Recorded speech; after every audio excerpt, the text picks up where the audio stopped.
PM ശ്രീയിൽ നിന്ന് ഏകപക്ഷീയമായി പിന്മാറാൻ പ്രയാസമുണ്ടെന്ന് വിദ്യാഭ്യാസ മന്ത്രി എൻ. ഷംസുദ്ദീൻ. കഴിഞ്ഞ സർക്കാർ കേന്ദ്രവുമായി MOU ഒപ്പിട്ടത് വസ്തുതയാണ്. ഈ സർക്കാർ കഴിഞ്ഞ സർക്കാരിന്റെ തുടർച്ചയാണ്. ഒപ്പിട്ട് പ്രതിസന്ധിയുണ്ടാക്കിയത് കഴിഞ്ഞ സർക്കാരാണ്. അതേ പണി തന്നെയാണ് ഞങ്ങളും ചെയ്യുന്നത് എന്നും എൻ. ഷംസുദ്ദീൻ പറഞ്ഞു.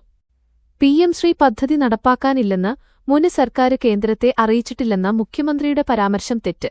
കഴിഞ്ഞ വർഷം നവംബർ 12-ന് PM ശ്രീ നടപ്പാനാകില്ലെന്ന് കേരളം കേന്ദ്രത്തെ അറിയിച്ച് കത്തയച്ചിരുന്നു.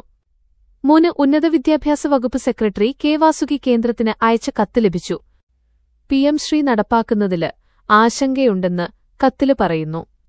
ആശങ്ക പരിശോധിക്കാന് മന്ത്രിസഭാ ഉപസമിതി തീരുമാനിച്ചെന്നും സമിതി റിപ്പോർട്ട് വരുന്നതുവരെ ധാരണാപത്രവുമായി മുന്നോട്ടു പോകാനാകില്ലെന്നും കത്തില് പറയുന്നു.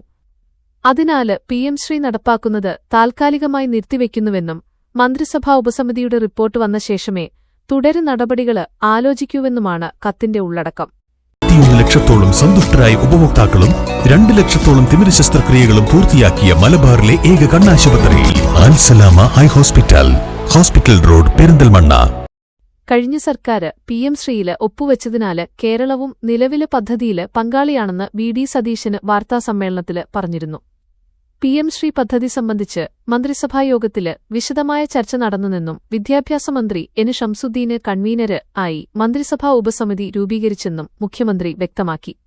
മന്ത്രിമാരായ Roji M. John, PC Vishnunath, M. Liju എന്നിവരാണ് മറ്റ് അംഗങ്ങള്.